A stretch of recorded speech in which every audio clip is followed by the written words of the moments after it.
you're loved, and it's hard to understand. You're loved usually at the optimal capacity that that person had to love, Absolutely correct. which may not match how much you need to be loved. Absolutely correct. That's a beautiful way to put it. You know, and Yeah. so part of what I had to reconcile in my life is, oh, that person loved me with all the love they were capable of loving with at that time, Yeah. or at least of loving me. Yeah. And you have to understand that their trauma may actually create Yeah, those for kinds of sure. limitations. Yeah.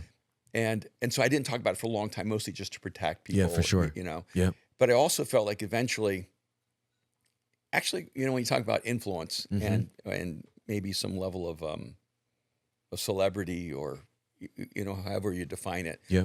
I felt like as I became, quote, more famous Mm-hmm. and people were admiring me, Yeah. I felt it was really important for me to tell them what my inner world looked like, because now they were aspiring to be something I wasn't, and so they were aspiring to become something they perceived me to be. Mm-hmm. And I thought, I think I live an aspirational life. Yeah. Like, I want people to aspire to live the life I've lived. Yeah. And I just wanted to be aware of it realistically. Yeah. You know, and Yeah. and so then I became more aware, and then it became challenging because my family would always say, "We hold our breath every time you write a book." 'Cause you don't know how much it's gonna come out. You don't know what you're going to say, and I can tell you, Oh, my I have gosh. never shared in a book or in a talk the most painful things I ever went through. Yep. Wow. And you've shared a lot in those books. Yeah, Yeah. I yeah, shared yeah. a lot. Yeah. You know, and but I don't feel permission to share all those things. Understood. Absolutely. You know, Yeah. there might be a day, Absolutely. where I will share more. Yeah. Yeah. Yeah. You know, but I'm not in a self-protective mode. I make none of these decisions to protect myself. Absolutely. It's really, I want everything I do to be an act of love. Yeah, for sure. And people I love have experienced enough pain in their life. Yep. I Yep. don't need to add to that pain. Yeah, for sure. Absolutely. You know, I just got to say, I'm a very emotional person. So, because I'm an empath. And I just got to say, man, your vulnerability is, as I sit here and experience it, it is landing on me in a very deep and impactful way. Because, like you said, most people that have influence come to present their strengths. And, you know, for you to sit here and lead off by saying, I had to take my eye up and then go do a talk, which at least there's a buffer between audience and, you know, platform. But then to still keep this engagement and say, hey, up close and personal, my eye is still taped up and I want you to see it. There's just not many people that I've met at your level that would be that vulnerable. It's different from transparency. Transparency is see-through, but vulnerability is giving us a tour through the house.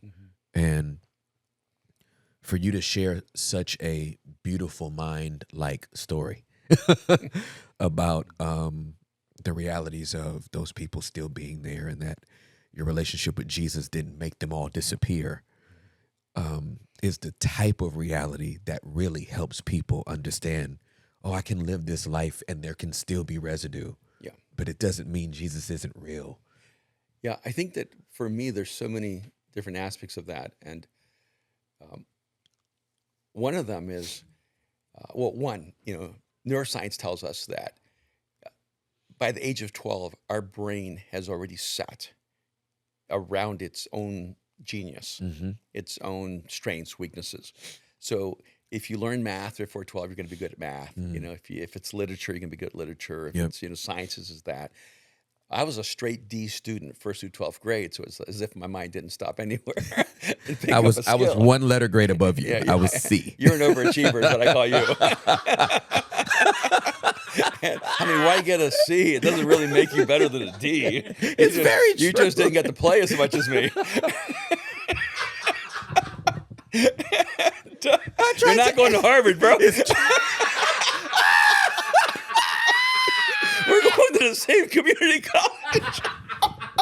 I gotta give you a high five for no. That's hilarious. No. Holy cow, that's hilarious. You're not going to Harvard, bro. But I lived in my imaginary world. Geez. Yep. And even though my imaginary world was created as a safe place, a place to protect myself, Yep. what I look back and I realize, all my success is really built around my unorthodox imagination.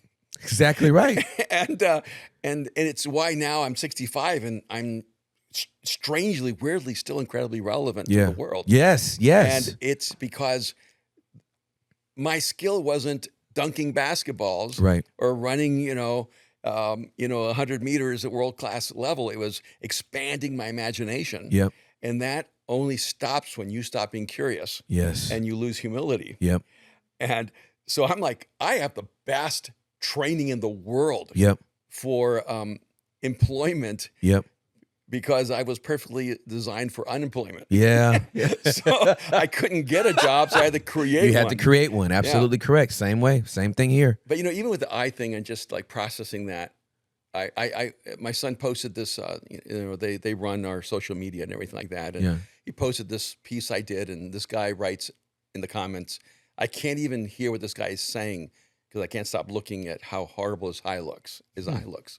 And he starts describing how bad my eye looks. And I read that and I thought, that's really interesting. How am I going to react to that? Because Aaron reacted by saying, "Hey, buddy, stop being anonymous. Let's Holla at your boy." He goes, Yeah. "Let's get face to face and let's see how your eyes are going to look after." Aaron's my homeboy. My boy's got some hood in him. Yeah, absolutely. Aaron is my homeboy. That's my dude. And so I said, I don't know if that's how Jesus would have responded, but it's definitely how Peter or Paul would have That's responded. exactly right. Absolutely. Yes, sir. And then I have a meeting with my surgeon, and she's like, really, I think world class. Mm-hmm. But mistakes were made. Mm-hmm. Yeah. Yeah. And I also found out that she was going through some horrific medical issues on a personal level for herself. And I only found out because I started asking. And then, she wasn't available this week, and then this week, and then this week. And I said, "You're going through something." And I kind of pressed in, and she finally opened up. Yeah. And so I went in, and you could just see their concern. And they said, "You're the nicest client we've ever had to have this. You're the only person it's ever happened to. Yeah. And you haven't recovered, and we just feel so badly." And I looked at the surgeon, and I told her, I said, if I have to tape up my face for the rest of my life, like, I got this. And I told her, I said, this is not the hardest thing I've ever gone through. I've gone through so much harder. And I looked at her and I said, "I just want you to know that it's going to be okay and that you need to take care of you right now. And I'm not angry. I'm not upset. It's going to be okay."